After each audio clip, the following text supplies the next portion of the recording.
네, 함께 하실 말씀은 창세기 43장 15절에서 44장 34절 함께 하도록 하겠습니다. 창세기 43장 15절에서 44장 34절까지 요셉의 페이라조라는 제목을 가지고 함께 말씀을 나누도록 하겠습니다. 페이라조, 시험이라는 뜻이 있죠. 근데 성경에서 시험은 단순한 시험이 아닙니다. 특별히 오늘 이제 요셉의 시험 장면을 나오는데요. 요셉의 시험 장면은 요셉의 기도입니다. 왜 그러냐면 요셉은 가족을 시험했는데 왜 시험을 했을까요? 꿈 때문이죠. 근데 그 꿈은 하나님의 꿈입니다. 그래서 페이라조를 통해서 하나님의 꿈, 그 하나님의 그 뜻을 알았으면 좋겠어. 그러니까 그 하나님의 원함이 기도라는 것이죠. 그래서 요셉은 그 기도를 하고 있는 것이죠. 사실 한국 교회만큼 기도를 많이 하는 아마 나라도 드물 것입니다. 특별히 이제 한국 교회만이 있는 독특한 새벽 교회 유명하잖아요. 근데 문제는 새벽마다 하는 그 기도 내용이 무엇이냐라는 것이죠. 그래서 기도 내용을 가만히 따져보면 대부분이 사실은 자기가 간절히 원하는 무언가를 놓고 기도한다는 점이죠. 그래서 자기가 원하는 소원을 자기보다 더 큰 능력을 가진 어떤 신에게 그 기도를 바치는 것. 이게 한국 교회의 어떤 신앙의 대표적인 양상이죠. 근데 이게 무속신앙하고 똑같아요. 똑같다고 하면 많은 사람들은 이제 기분 나빠하고 경악스러울지를 모르지만 딱 무속신앙이 그거예요. 자기가 원하는 꿈, 소원을 어느 대상에게 비는 것이죠. 그래서 이름만 다를 뿐 신의 이름만 바뀔 뿐 하는 내용, 하는 기도 내용들은 또 같다는 거죠. 그래서 그것은 엄밀히 말하면 기도가 아니라 그냥 소원이라는 거죠. 소원을 비는 거죠.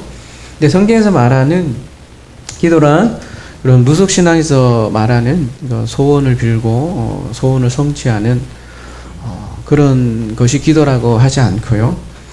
성경에서 말하는 기도는 하나님의 뜻, 그 원함을 듣고 또 그 뜻을 따르는 것을 기도라고 성경에서는 말하고 있습니다.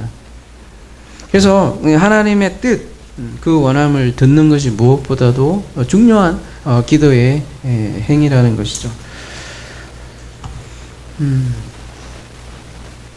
그런데 자기가 원하는 말을 오래 이렇게 한다고 오래 하면 지성이면 감천이라고 생각을 하는 것 같습니다.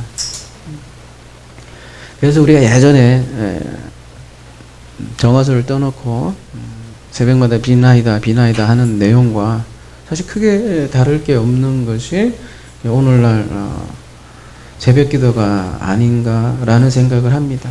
그 새벽 기도가 참된 기도 내용으로 한다면 참 얼마나 좋겠어요. 근데 실상은 그렇지 않더라는 것이죠. 성경에서 성전은 기도하는 집이라 말하고 있습니다. 그러니까 기도하는 집이라 하나님의 원함을 듣고 또 그 원함대로 이루어지는 것이 성전이라고 하고 있죠. 지금 이 시간도 그런 면에서 여러분 이 시간 강의 시간이잖아요.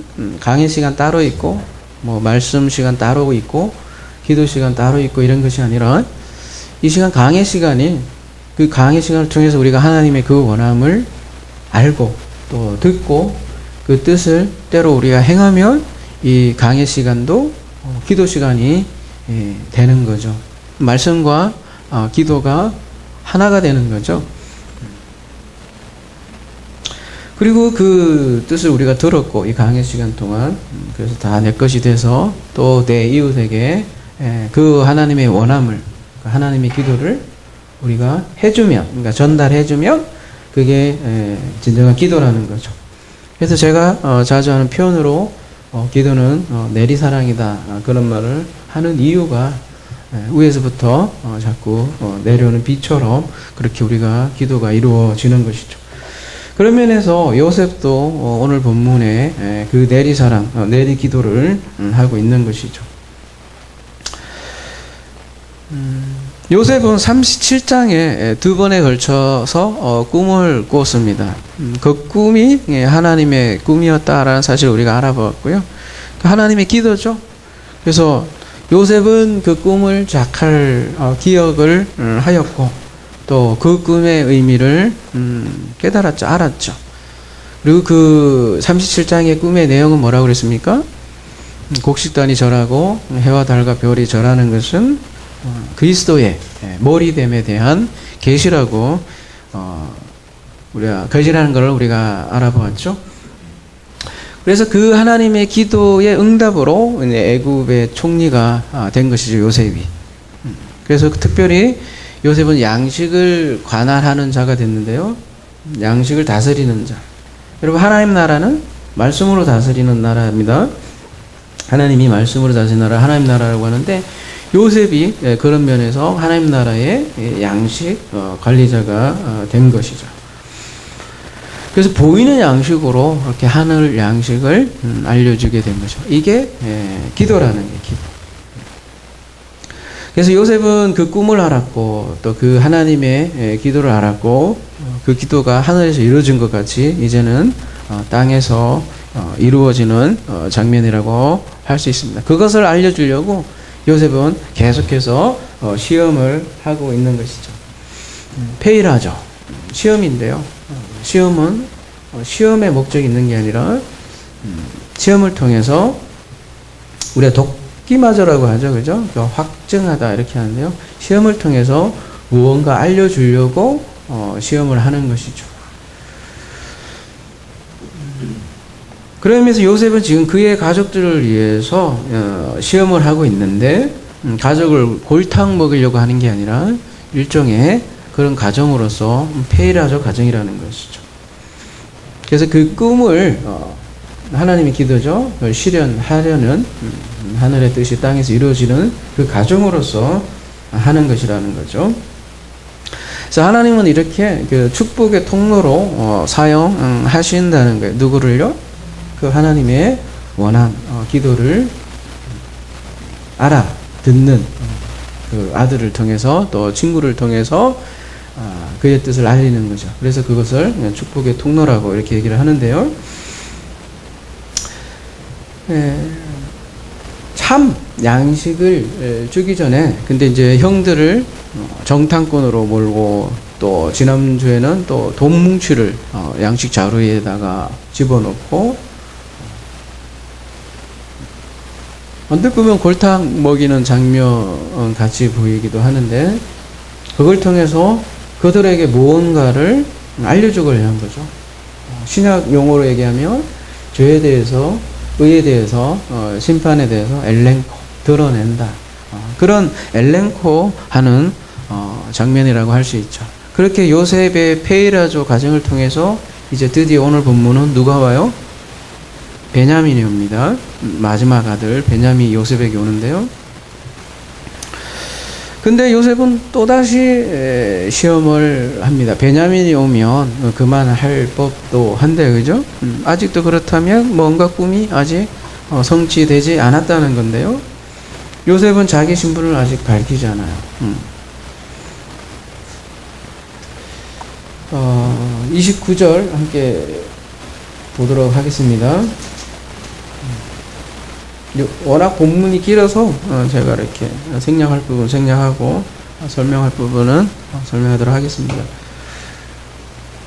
요셉이 눈을 들어 자기 어머니의 아들 자기 동생 베냐민을 보고 이르되 너희가 내게 말하던 너희 작은 동생이 아니냐 이 아이냐. 그가 또 이르되 소자여 하나님이 내게 은혜 베푸시기를 원하노라. 요셉이 아우를 사랑하는 마음이 복받쳐 급히 울 곳을 찾아 안방으로 들어가서 울고 얼굴을 씻고 나와서 그 정을 억제하고 음식을 차리라 하매. 아우를 보니까 굉장히 이제 감정이 복받들었죠. 그래서 이제 안방으로, 그걸 보이지 않으려고 안방으로 들어가서 얼굴을 씻고 그 정을 억제하고 형들 앞에 다시 나오는 장면을 그리고 있습니다. 그 베냐민을 보고 그러면 나는 사실 요셉이다 이러이러하다 얘기를 할 만도 한데 그렇지 않아요. 그걸 정을 억제하고 아직도 시험이 하나 남아 있는 거죠. 그러니까 아직 뭔가 하나 더 해야 될 시험이 있는 거죠. 그러니까 그 하나님의 기도가 더 이루어지기 위해서 해야 할 것이 하나 더 있다는 거죠. 그래서 정을 억제하고 형들을 시험을 합니다. 근데 그 시험을 하기 전에 무엇을 하냐면 32절 가볼게요. 그들이 요셉에게 따로 차리고 그 형제들에게 따로 차리고 그와 함께 먹는 애굽 사람에게도 따로 차리니 애굽 사람은 히브리 사람과 같이 먹으며 부정을 입었더라. 상을 차려요. 근데 상을 따로 차리는데 그 형제들에게 따로 하고 먹는 애굽 사람들을 따로 차립니다. 그러니까 그 이유는 애굽 사람은 히브리 사람과 함께하면 부정을 입기 때문이라고 이렇게 설명을 하고 있는데요. 33절에 그들이 요셉 앞에 앉되 그들이 나이에 따라 앉히게 되니 또 이 식구들도 이렇게 앉히는데 나이에 따라 앉히고 그렇게 앉히니까 그들이 서로 이상히 여겼더라 이렇게 얘기를 하고 있습니다. 그런데 34절에 요셉이 자기 음식을 그들에게 주되 베냐민에게는 다른 사람보다 5배나 주매 그들이 마시며 요셉과 함께 즐거워하였더라. 음식을 나눠줬는데 이 음식 44절 이 마스에트라고 하는데요. 이 음식이 밑에 이렇게 보시면 들어올림, 올라감, 음식 여러 가지 뜻이 있는데요. 기본적으로 왕으로부터 받는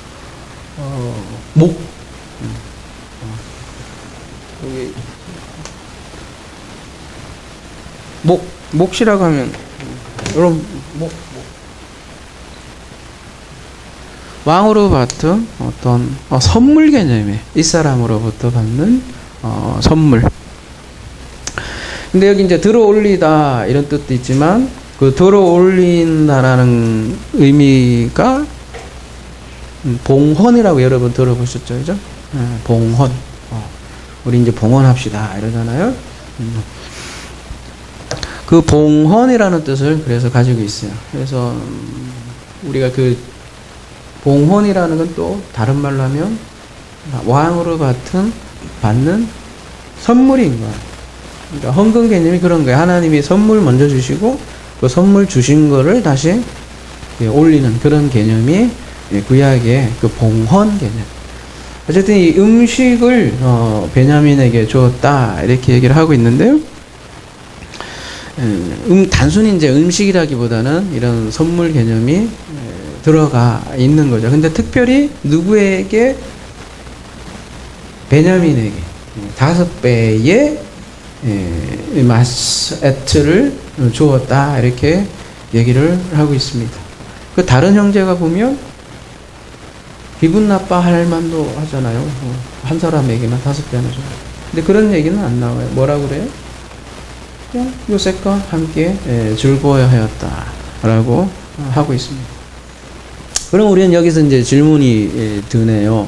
요셉은 어때요? 베냐민을 굉장히 편애하는 걸까? 왜 그 형제들은 시기하고 또 질투한다라는 말은 또 없을까?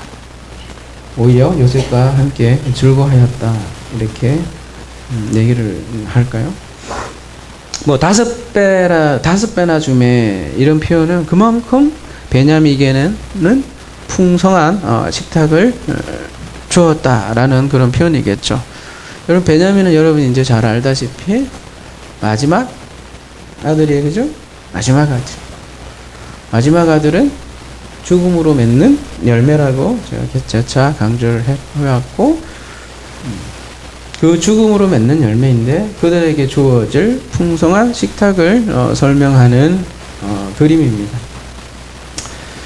식탁이 뭐 먹는 게 뭐 대수로운가 여러분이 생각할지 모르겠는데요. 굉장히 중요하게 다뤄요. 예, 성경에서는 먹는 것을요. 출애굽기 24장 9절 가보도록 하겠습니다. 모세와 아론과 나답과 아비후와 이스라엘 장로 70인이 올라가서 이스라엘의 하나님을 보니 그의 발 아래는 청옥을 편듯하고 하늘같이 청명하더라. 하나님이 이스라엘 자손들의 존귀한 자들에게 손을 대지 아니하셨고 그들은 하나님을 뵙고 먹고 마셨더라. 이렇게 얘기를 하고 있습니다. 함께 먹는, 이게 하나님의 원함, 소원, 기도라는 것이죠. 계시록 3장 20절 가보도록 할게요. 계시록 3장 20절에는 볼지어다 내가 문 밖에 서서 두드러니 누구든지 내 음성을 듣고 문을 열면 내가 그에게 들어가 그와 더불어 먹고 그는 나와 더불어 먹으리라. 함께 먹기를 원하는 거죠.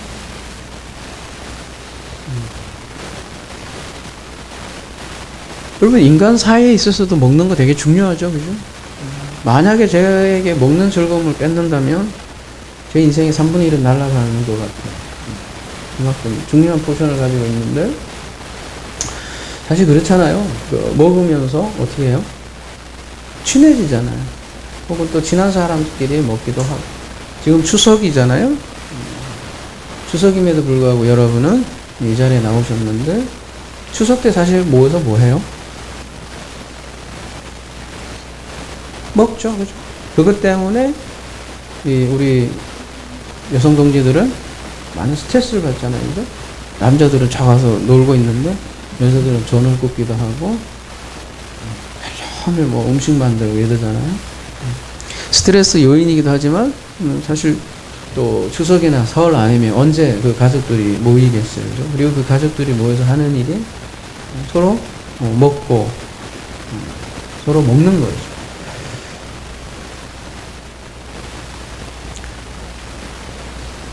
그리고 요즘 혼밥이라고도 뭐 많은 얘기도 하지만 사실 혼자 밥을 먹는 경우 거의 없죠. 사람들이 이게 먹는다는 건 그만큼 교제를 나타내는 거죠. 먹음으로써 친해지기도 하고.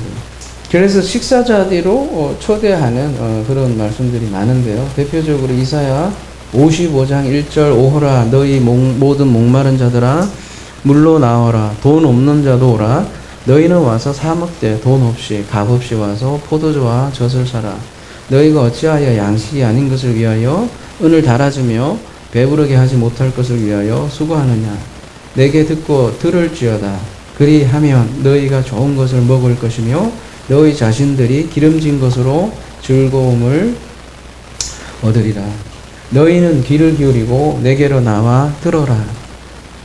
그리하면 너희의 영혼이 살리라. 내가 너희를 위하여 영원한 언약을 맺으리니 곧 다윗에게 허락한 확실한 은혜니라.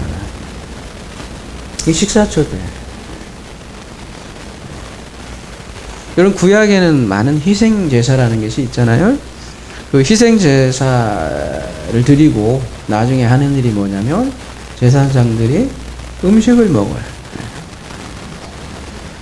근데 이 희생제사를 통해서 그런 표현들을 해요. 하나님께서 이 제사를 받았다. 그 표현을 다른 말로 하나님이 향기로운 제물을 흠향했다. 이런 표현들이 나오는데요. 레위기 가볼게요. 레위기 26장 31절.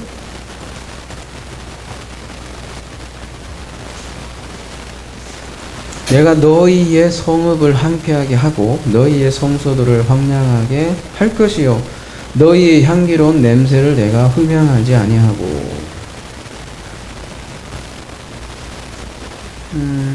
너희의 향기로운 냄새를 내가 흠향하지 않는다. 이 말은 뭐겠어요? 더 이상 너희의 제사를 받지 않겠다 이런 표현이겠죠. 레위기 1장 13절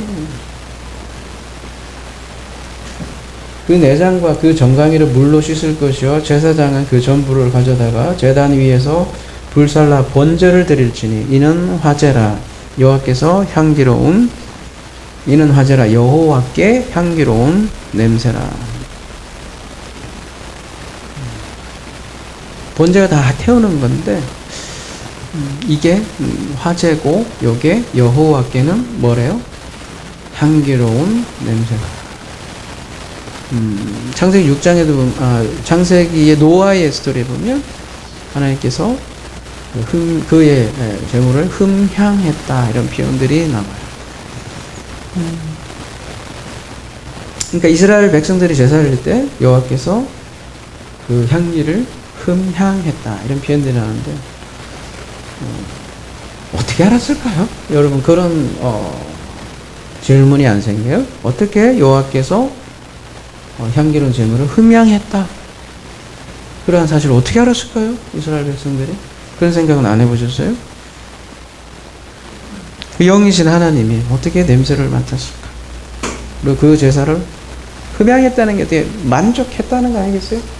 또 흠향하다는 뜻 자체가 르하인데 기뻐하다는 그런 뜻인데 어떻게 그 냄새를 맡았을까? 어떻게 알았을까? 그리고 그 제사를 받았다는 게 도대체 무슨 뜻일까? 그런 질문 안 해보셨어요? 고기 냄새가 좋아서 그냥 기뻐하시죠. 우리도 그 시골 추석 때 이제 시골 가는데 시골 가면 꼭 하는 일이 있어요. 그 참나무 숯불에다가 고기를 구워 먹어요. 저희 집에서. 근데 이런 도시에서 먹는 그 고기하고 느낌과 냄새와 맛이 좀 많이 달라요. 그렇게 냄새가 맡으신 건가? 어떨까요? 창세기 8장 21절 가볼게요. 여호와께서 그 향기를 받으시고 그 중심에 이르시되 내가 다시는 사람으로 말미암아 땅을 저주하지 아니하리니 이는 사람의 마음이 계획하는 바가 어려워서 악함이라 내가 전에 행한 같이 모든 생물을 다시 멸하지 아니하리라. 여기서 보면 여호와께서 그 향기를 받으셨다 이렇게 표현이 나오는데요. 창세기 8장이네 해보세요. 먼 과거 얘기가 됐네, 그죠? 벌써 창세기 95강인데 아마 100 정도 가면 마감하려는데 어쨌든 여호와께서 그 향기를 흠향하시고 하는데 보면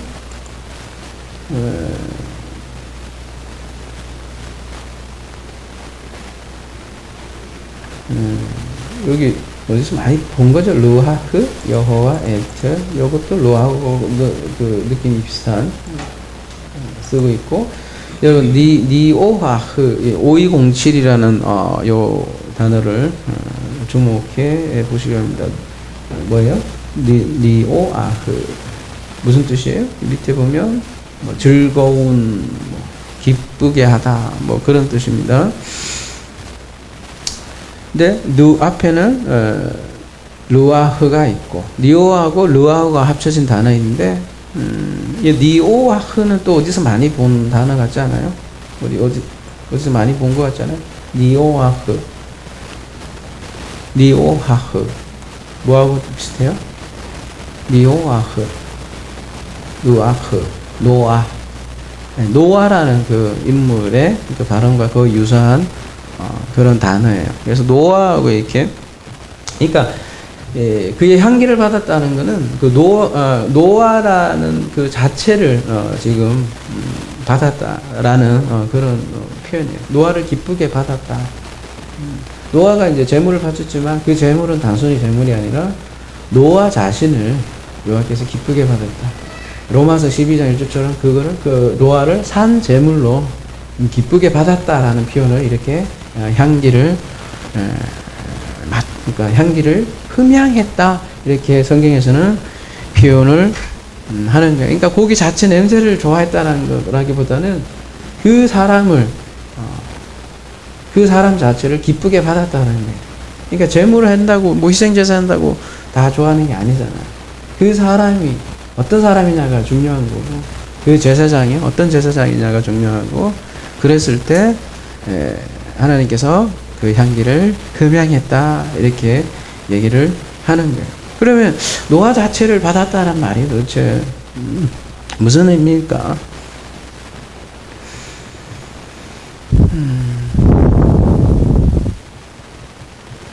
여러분, 우리 엘로힘에 대해서 많이 나눈 적이 있죠, 그죠? 엘로힘은 어떤 하나님일까? 하나님의 이름이 엘로힘도 있고 여호와도 있는데, 엘로힘이 무슨 뜻이라고 그랬어요, 여러분? 엘로힘이? 그러면 하나님이죠. 하나님인데 일반 명사이기도 하고요, 그죠? 근데 하나님의 요 엘로힘의 어근은 에르예요, 그죠? 하나님. 요거는 이제 쌍수를 나타내는 거. 요거는 이제 해라고 해서 호흡을 나타내는 거. 그러니까 엘로힘이라는 하나님 이름 안에 들어있는 그 맥락, 뜻은 엘이 쌍이 되어 존재하는 거예요. 누구와? 그 호흡하는 존재와. 우리 인생이 호흡하는 존재죠. 예. 그러면 쌍이 됐다는 게 뭘까? 짝이 됐다는 게 뭘까? 우리가 그동안 많이 나눴지만 이 의미를 여러분이 좀 깊이 되새겼으면 좋겠어요. 그 쌍으로 짝으로 사는 것이 하나님 나라 백성의 핵심적인 삶이거든요. 똑같이 먹고 즐기고 마시잖아요. 세상 사람들과 어떻게 보면 다를 것이 없지만 어떻게 먹고 마시느냐는 굉장히 중요하게 성경에서는 다루고 있다. 말하자면 지 혼자 처먹고 자고 즐겁고 싸우고 그러면 엘이 없는 인생이라고, 부질없는 인생이라고 하고 풀과 꽃과 같다고 이렇게 얘기하는데, 먹고 마시더라도 누구와 함께? 엘과 함께. 그게 요한계시록 3장 20절에 내가 너로 더불어 먹고 네가 나로 더불어 먹이라는 말씀이 그런 말씀이라는 거죠. 이게 엘로힘의 뜻이라는 거예요. 우리와 함께 먹고 마시고 울며 웃고 함께 하는 하나님이 엘로힘이라는 거죠.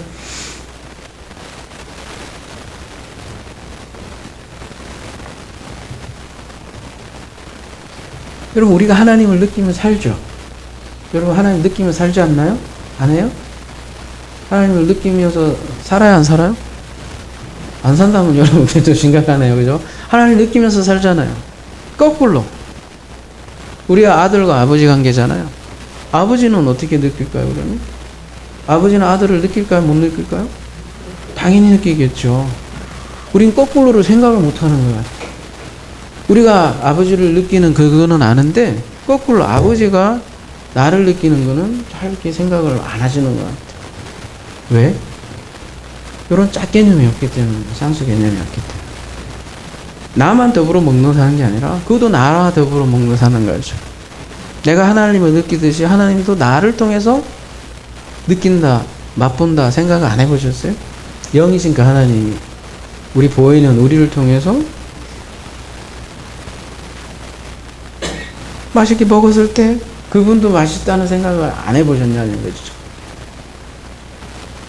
그렇게 짝으로 먹지 않으면 그냥 혼자 먹고 즐기고 노는 거예요.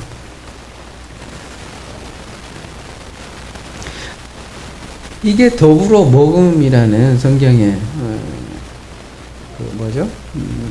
잔치 개념이에요. 더불어 먹는다는, 더불어 먹음의 비밀이라고 할까요? 그래서 식탁으로 초대하는 장면이 많이 나오고, 성경에서 구원을 혼인 잔치로 되어 있지만 정찬이에요. 혼인 정찬. 음식 먹는 것을 중요하게 여기고, 그거에 또 성경의 마지막 하이라이트 성찬이라고 그렇게 얘기를 하죠. 그러니까 1년에 한 번씩 어떤 제사의식 비슷하게 1년에 한두 번, 그죠? 또 먹기 전에 찝찝하니까 재고백하고 먹고, 그렇게 그 희생제사, 제의적인 그런, 그 성찬하면 뭐 하겠냐는 거죠. 그 이전에 매일매일, 그죠? 우리가 꼭 기도할 때도 마찬가지, 음식 먹을 때도 마찬가지예요.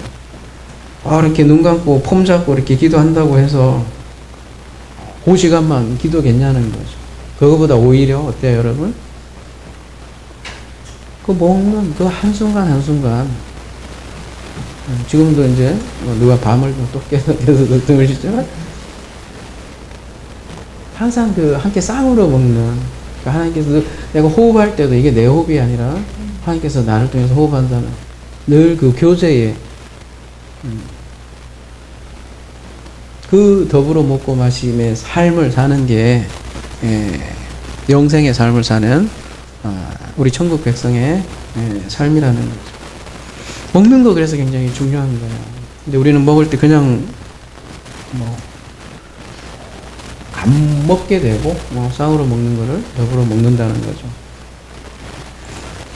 지금 요셉이 그 형제들과 먹는 장면에서 지금 좀 먹는 게 있어서 좀 길게 조금 더 얘기 드리는 건데요.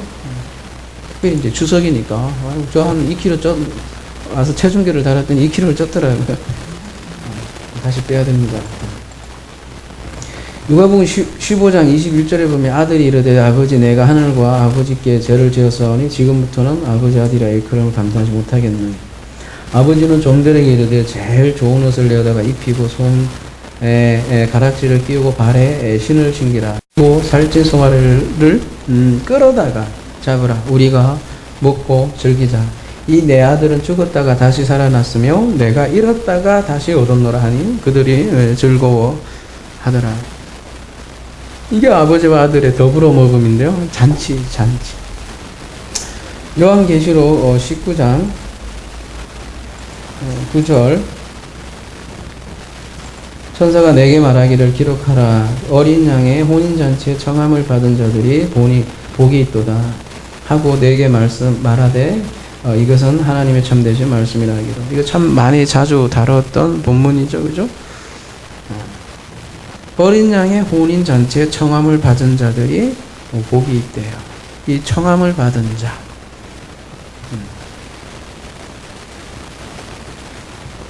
우리 그 산상수훈에 뭐 어떻게 돼 있죠?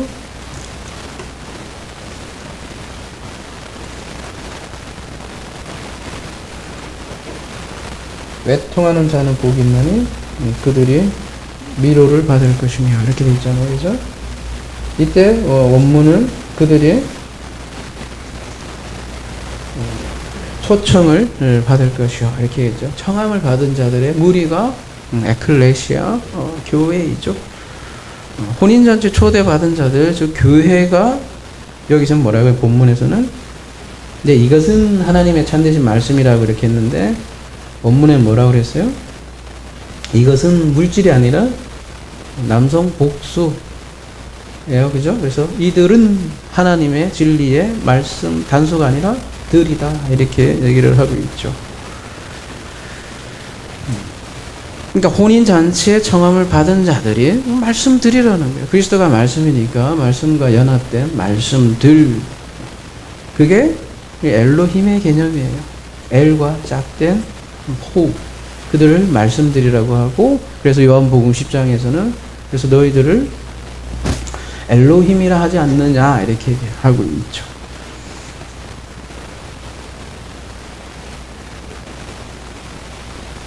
그러니까 그 잔치에 청함을 받은 자, 그 잔치, 그러니까 더불어 먹고 마시는 자들을 말씀드리다. 그러니까 하나님과 호흡하는 자들이다. 이렇게 성경에서는 말하고 있고요.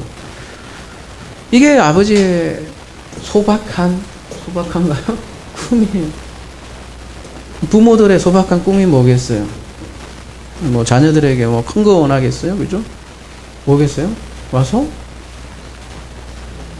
소박하게 같이 그죠? 음식 먹고 즐거워하고 먹고 마시고 나누고 대화하고 그런 게 우리 인간으로서 부모로서도 자식에게 바라는 전부라고는 할 수 없어. 고개를 절레절레 흔들지만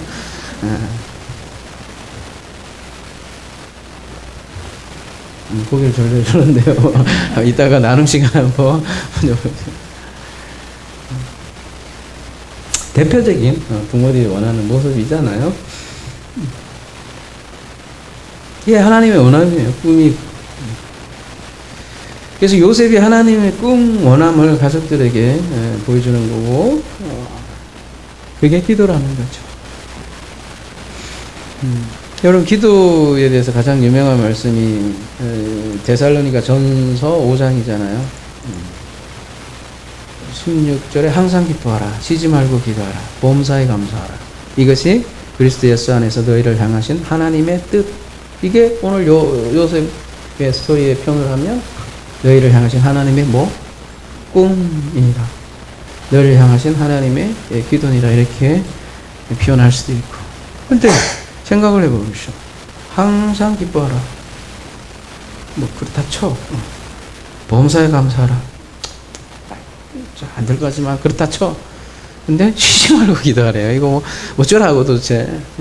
뭐 쉬지 말고 기도할 방법이 있는 사람 한번 말씀해 보세요. 안 되잖아요. 물리적으로는. 그러니까 로마서 8장에서는 이렇게 얘기를 하는 거죠. 로마서 8장 26절에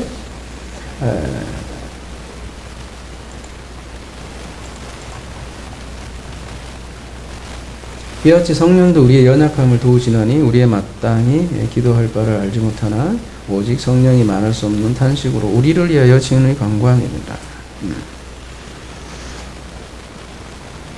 항상 똑같은 얘기예요. 기뻐하고 범사에 감사하고 쉬지 말고 기도할 수 있는 유일한 방법은 뭐겠어요?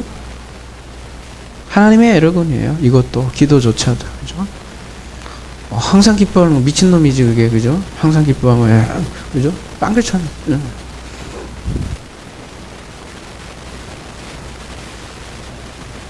야, 하나님의 에러건, 하나님의 일하심, 하나님이 쉬지 않고 하나님의 기도함을 로마서 8장 26절에는 그래서 이렇게 표현을 하고 있고요. 그렇지 않으면 데살로니가전서 5장 몇 절이에요? 16절, 17절을 이룰 수 없고 성취할 수 없죠. 자, 다시 오늘 본문으로 와서 이제 요셉의 스토리로 다시 돌아가 봅시다. 그냥 잘 먹고 잘 살고 이렇게 해서 식탁으로 끝나면 좋고 거기서 야, 내가 네 형이다, 당신들이 판 요셉이다, 이렇게 얘기하면 되는데 한 가지 더 마지막 페이라조를 한다는 거죠. 몇 번째예요 이게? 세 번째예요. 첫 번째는 뭐였어요? 시험제 페이라조가 뭐였어요? 형들을 뭘로 몰아요? 정탐꾼을 몰고. 두 번째 페이라조는요, 돈뭉치를 넣는 장면이고, 그리고 오늘 본문이 마지막 세 번째라는 거죠. 마지막 세 번째 그 내용이 뭐예요? 한번 볼까요?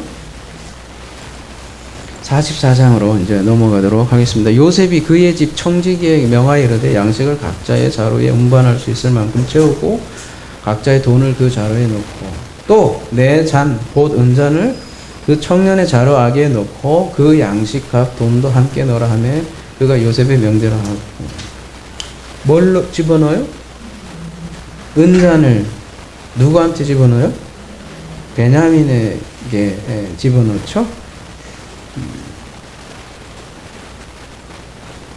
왜 은잔을 베냐민 자루에다가 집어넣었을까요? 왜? 하필이면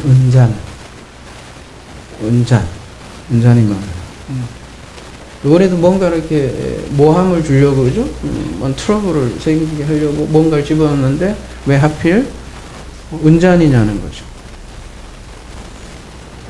그 식사 장면이 보면 각각 따로 앉히고, 그 나이대로 앉히고, 베냐민에게는 5배나 더 주고, 이런 장면들이 나오잖아요. 그런 장면으로 볼 때, 베냐민을 어떻게 한 것 같아요? 그래서 자리 배치가?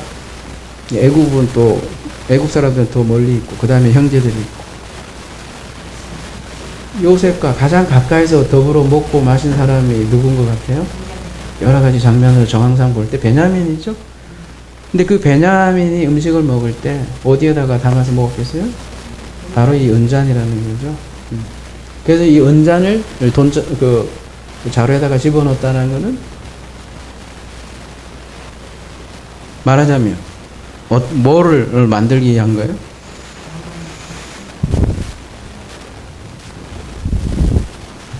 자, 요셉 앞에 베냐민이 있었어요. 베냐민이 이게 은잔이 있었고 거기에 음식을 맛있게 먹었어요. 근데 그 은잔이 베냐민의 자루에서 발견이 됐어요.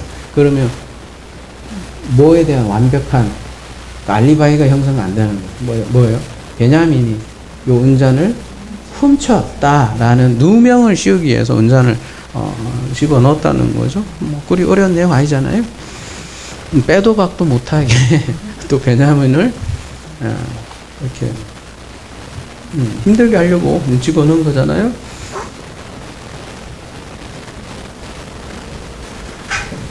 그럼 왜 요셉은 이렇게 또 1년에 굉장히 힘든 이렇게 시험을 하고 있을까요? 그냥 내가 네 형이다 이렇게 얘기해도 좋을 텐데. 아직 누가 안 와 있어요? 아버지가 아직 안 와 있죠. 아버지를 데리고 오기 위한 하나의 방법이기도 하고, 또 하나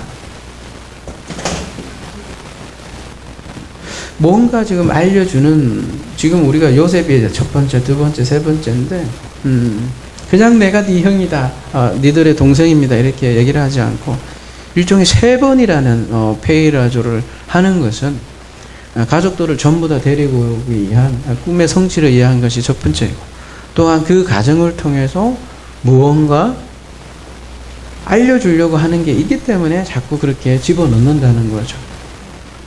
최악의 상황으로 자꾸 밀어붙인다는 거죠. 그래서 자, 그 왜 그렇게 세 번의 시험을 했는가를 더 살펴보도록 하겠습니다. 페이라조예요. 오늘 그 제목을 잘 기억하시며 그 페이라조의 목적을 신약과 조금이라도 연결해서 생각하면 그 답은 그렇게 어렵지 않을 것입니다. 어쨌든 이들이 그래서 가다 또 잡혀왔어. 그래요. 요셉이 뭐라고 그러냐면, 잡힌 그들에게 이르되 너희가 어찌하여 이런 일을 행하였느냐. 자기가 하고서는, 그죠? 어떤 사람이에요, 그죠? 나 같은 사람이 점을 잘 치는 줄을 너희는 알지 못하였느냐. 야, 난 누가 이렇게 훔쳤는지 딱 안다. 점을 잘 친다 이렇게 표현을 지가 놓고 있는 거죠. 근데 이 점을 잘 치는 줄을 너희가 알지 못하냐 이렇게 번역이 되어 있는데, 이게 참 우리가 굉장히 익숙한 단어예요. 사실은 점을 잘 치다. 창세기 44장 15절이죠. 가볼게요.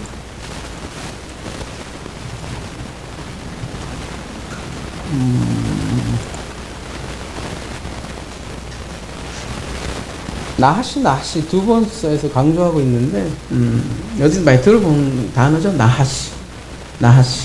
어디서 들어본 거예요? 나하시. 저기 창세기 3장에 가보면 뱀이 나하시죠, 그죠? 나하시의 어근이 나하시예요. 이제 나하시가 뱀이잖아요. 뱀의 그 어근이 이제 동사인데, 동사가 보면 소리를 내다, 경험으로 배우다, 점을 치다, 그런 나하시예요. 그러면 창세기 3장의 그 뱀의 역할이 뭐였어요, 여러분? 뱀도 일종의 페이라조 하는 역할을 했죠, 그죠? 시험하는 역할로 뱀이 등장을 했었죠. 지금 마찬가지로 요셉도 지금 시험하는 자로 등장을 하고 있습니다, 그죠? 그래서 그들을 지금 막 죽음으로 몰아놓으니까 드디어 누가 이제 등장을 하냐면, 넷째 아들 유다가 이제 요셉에게 사정을 하는 장면이 등장을 합니다. 왜 하필 또 유다냐? 라는 거죠. 그 많은 형제들 중에 왜 유다예요?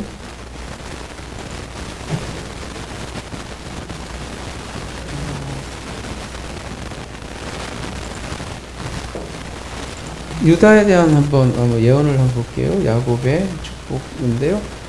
창세기 49장 8절. 유다야, 너는 내 형제의 찬송이 될지라. 내 손이 내 원수의 목을 잡을 것이요, 내 아버지 아들들이 내 앞에 절하리로다. 유다는 사자 새끼로다. 내 아들아, 너는 움킨 것을 찢고 올라갔도다. 그가 엎드리고 웅크름이 숫사자와 같고 암사자 같으니 누가 그를 범할 수 있으랴. 규가 유다를 떠나지 아니하며 통치자의 지팡이가 그 발 사이에서 떠나지 아니하기를 실로가 오기까지 이르리니 그에게 모든 백성이 복종하리라. 그의 나귀를 포도나무에 매며 그의 앞나귀를 새끼를 아름다운 포도나무에 맬 것이며 그 옷을 포도주에 빨며 그의 복장을 포도즙에 빨리로다.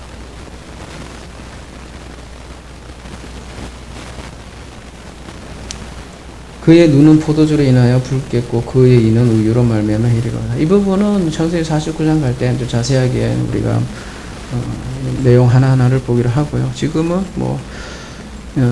큰 그림에서만 일단 보자고요. 유다에 대해서는 굉장히 다른 형제들과 달리 길게도 나와 있고 굉장히 중요한 부분으로 나오죠. 가장 중요한 내용은 뭐예요? 유다로부터 규가 유다를 떠나지 않고 통치자의 지팡이가 그 발사에서 떠나지 아니한다는 얘기는 유다로부터 실로가 온다는 건 뭐예요? 메시아, 그죠? 그리스도가 유다로부터, 유다 지파로부터 나온다는 예언이죠.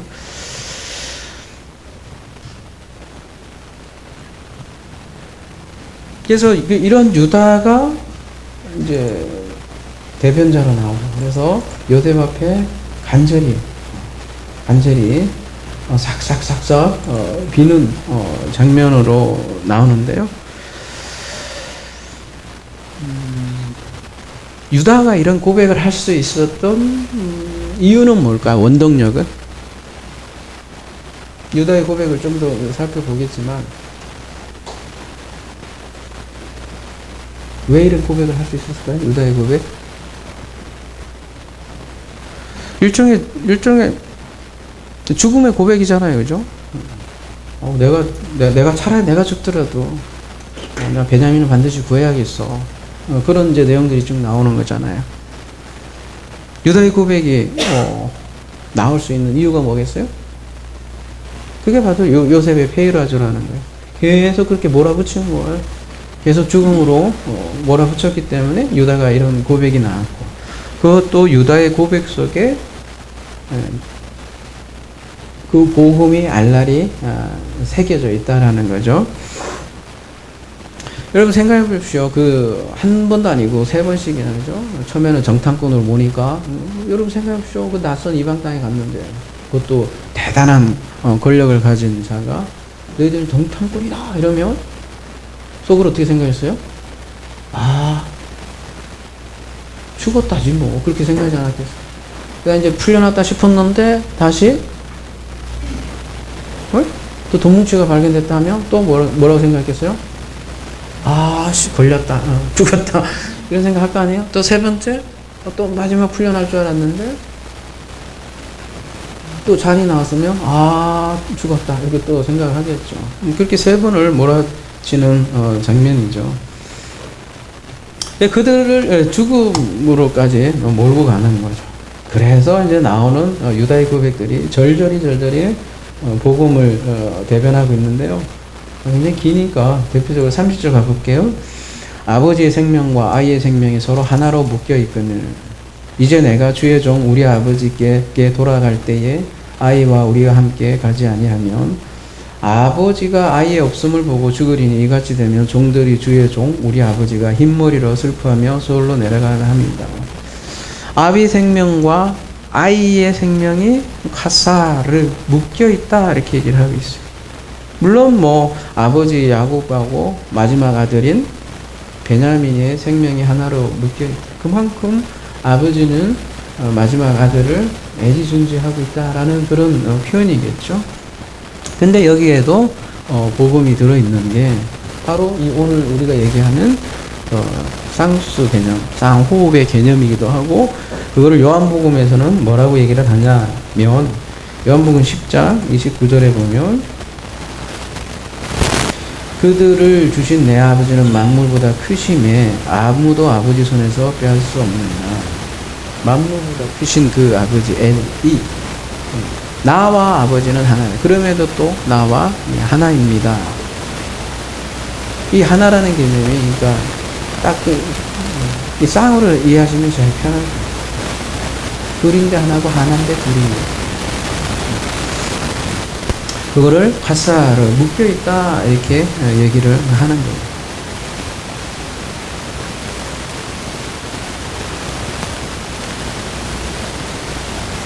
그렇게 해서 지금 야곱은 베냐민 없이 못 살다는 얘기죠. 아버지는 아들 없이 못 산다는 거죠. 마찬가지로 우리 엘도 마찬가지입니다. 못 살아요, 아들 없이. 그만큼 거꾸로 얘기하면 사랑한다 그 얘기예요.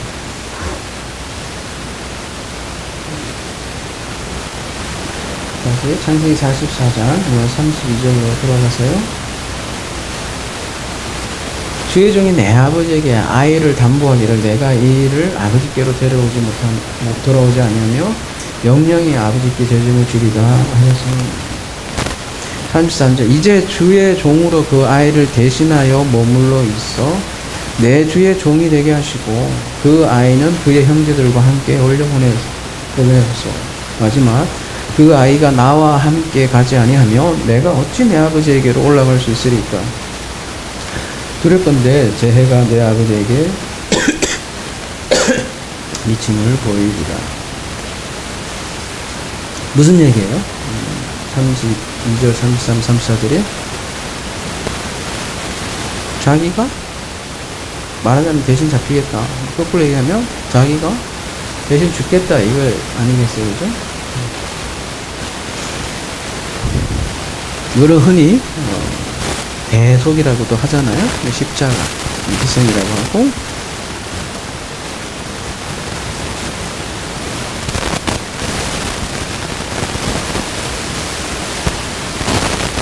요셉을 팔 때 누가 팔았어요? 유다가 팔았어요. 그런 유다가 지금은 또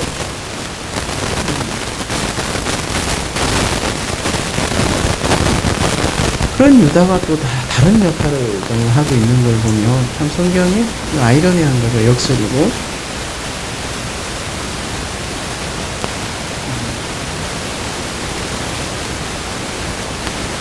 예수를 판 유다가 이제 죽음으로 다시 요셉의 형제인 베냐민을 구하려고 한다는 거. 신약에도 보면 그래서 유다가 예수를 파는 유다가 있고 또 죽는 유다가 있죠. 유다의 후손 예수가 죽는 유다가 있고.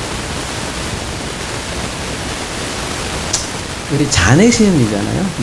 이제 베냐민이 먹던 잔이니까 그에게 누명을 씌우려고 주는 양식 자루에 넣은 잔이지. 그게 잔이잖아요. 근데 묘하게도 신학에도 이러한 잔이 나오는 거 묘하게 겹쳐요. 그러니까 유다의 역사는 뭐죠? 예수죠. 예수도 또한 3번의 시험을 갔는데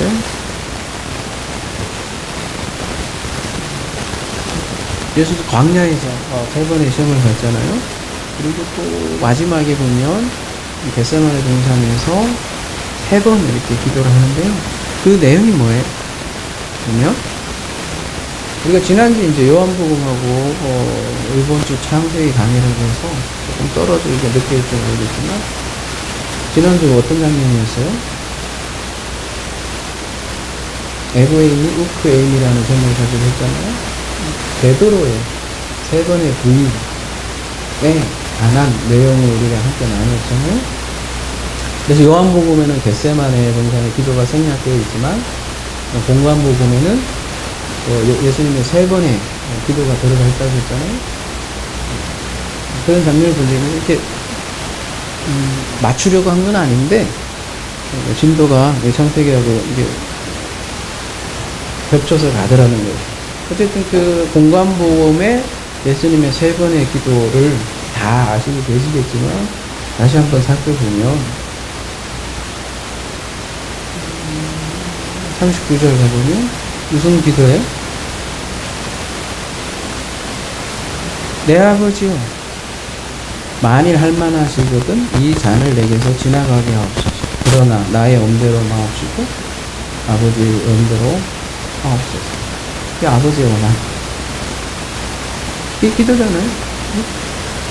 무슨 기도였어요? 이 잔을 내게서 지나가게 해달라는 기도잖아요. 그리고 또 2번째 몇 절이야? 42절에 또 기도하는데 계속 이 잔을 내게서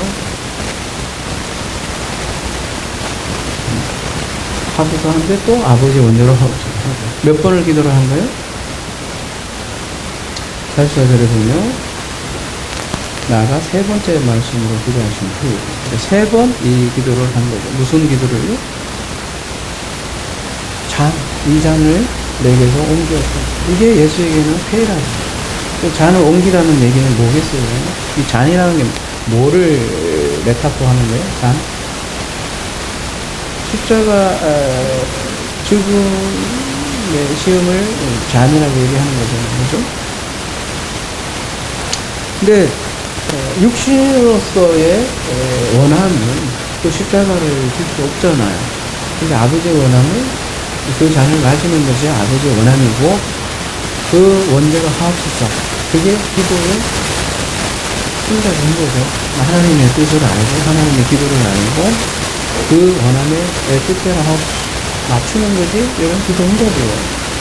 빨간 자동차로 해놨더니 빨간 자동차로 주는 게 기도 응답이 아니고요.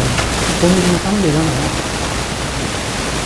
그게 기도 응답이라는 게 아니고 기도 응답이라는 아버지의 원함을 그때 깨닫고 알고 또 그 뜻대로 가는 것이 기도 성취라는 것이죠. 그 원함을 발견하는 자리가 기도라는 거죠. 이 시간도 그래서 기도의 공동의 기도의 시간이고 그 기도대로 하겠습니다 라는 것이 기도의 성취인 것이죠. 근데 기도를 통해서 죽음의 잔을 준다는 거예요. 근데 이 기도를 하지 않는 자들, 제자들을 통해서 지금 드리고 있잖아요. 이 다 잠자고 있어요. 이 제자들은. 깨어있지 못하는 자들로 이렇게 우리에게 가르쳐 주는 거고, 죽어 있는 자들이라는 것을 이렇게 공간복음에서는 드리고 있는 거예요.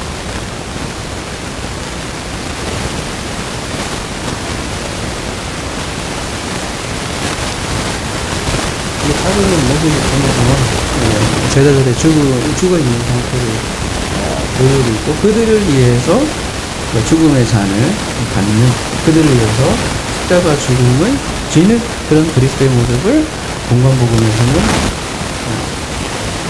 보이고 있는 거예요. 그래서 마지막에서 일어나라 자면서 일어나라 잠 깨어라 이런 무기적인 표현일 수 있지만 일어나라 함께 가고 또 죽어있는 자들을 깨우는 장면이라고 할 수 있겠죠. 그래서 묘하게 공간복음에서도 잔의 시험이 나오고 잔의 기도가 나오는데요. 요셉도 이 세 번에 걸쳐서 가족들을 시험을 하죠. 아브라함도 3일 기도를 했다고 하잖아요.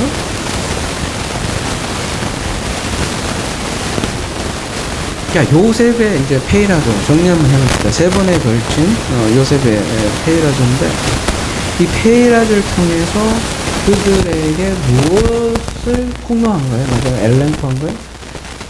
그들의 죄. 네. 죽음의 경험인 거예요. 가족들에게는. 죽었다 이거죠.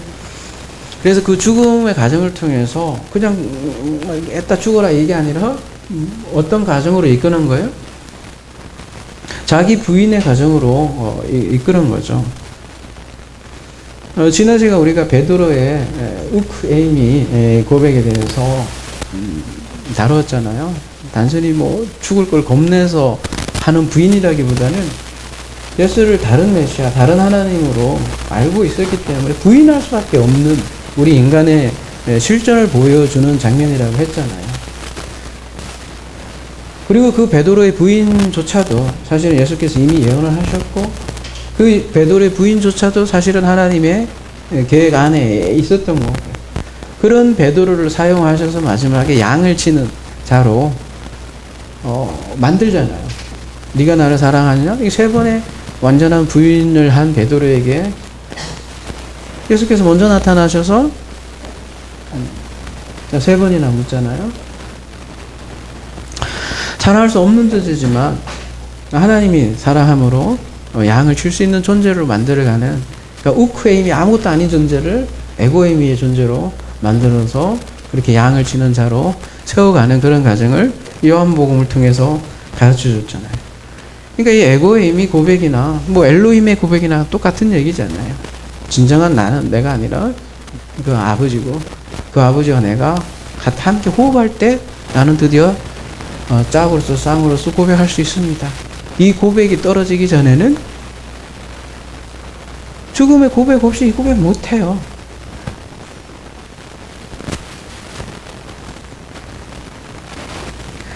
철저한 죽음의 고백으로 인도하기 위해서 그렇게 3번이나 가족들을 페이라조의 가정으로 이끌어갔고, 드디어 유다로부터 고백을 이끌어내는 거죠. 그게 잔으로, 나는 잔으로 점을 잘 치는 사람인지 너희들 모르느냐 이렇게 얘기하는데, 그게 나하시예요. 시험 과정이라는 거죠. 그래서 요셉의 잔을 통한 시험은 또 창세기 3장에 가보면 선악과 시험하고도 똑같아요. 선악과 먹으면 죽으리라 이랬는데, 죽으면 그냥 확 죽어야지. 그걸로 끝나지 않잖아요. 그래서 아담 부부가 무엇을 경험하게 해요? 말하자면 죽음을 경험하게 하잖아요. 그 죽음을 경험하면 끝이 아니라, 그걸로 끝나면 어떻게 해요? 나중에 옷을 입혀주잖아요. 그죠? 죽음을 경험하게 하고, 또 다른 옷을, 그들이 입은 옷을 벗기시고, 다른 옷을 입혀주잖아요. 3장도 그런 의미에서 페이라조예요. 뱀의 시험이라. 근데 완전히 죽이기 위한 페이라조가 아니라, 결국은 옷을 입히기 위한 하나님의 그 옷을 알려주기 위한 장면이 창세기 3장이라는 거죠. 그러니까 하나님이 괜히 선악과 만들어 놓고 우리 인간을 이렇게 괴롭혀? 이렇게 자꾸 질문들을 많이 하잖아요. 왜 하나님은 세상을 이렇게 더럽게 만들어 놔서 우리 이렇게 괴롭혀? 처음서부터 좀 아예 선악과나무 없고 생명나무만 있으면 얼마나 좋아요. 하나님 이렇게 얘기를 하잖아요. 늘 그런 컴플레인, 불만을 많이 표현하잖아요. 특별히 청년들 보면 그런 얘기를 많이 하는데, 그렇잖아요. 우리 삶도 마찬가지잖아요. 왜 하나님께서 죽음이란 걸 만들어갖고 인생들을, 그죠? 그냥 죽음 경험 안 하면 얼마나 좋아요. 근데 그 죽음은 뭘로 인도하기 위함이에요? 생명을 인도하기 위해서, 생명을 또 알려주기 위해서 우리에게 죽음을 경험하게 한다는 거죠.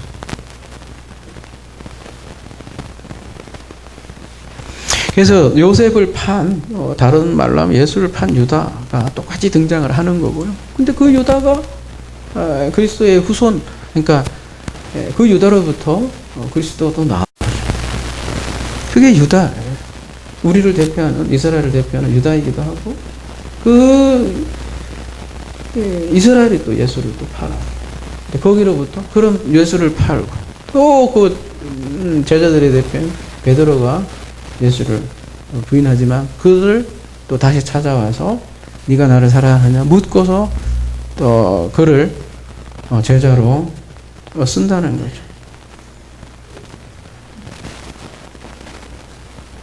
이게 죽음을 통해서 맺는 열매라는 복음의 궁극적인 메시지라는 거죠. 그게 베냐민.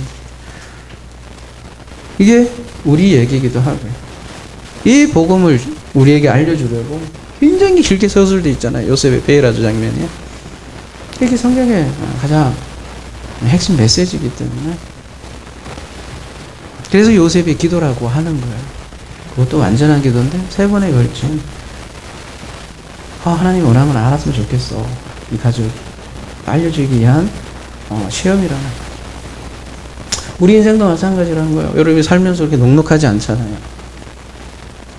근데 그 페이라조를 끝나는 것이 아니라 결국은 우리를 구원하기 위한 도끼마저로 확정의 장면으로 되돌려 줄 거라는 그 하나님의 언약의 메시지를 어디를 통해서 아는 거예요?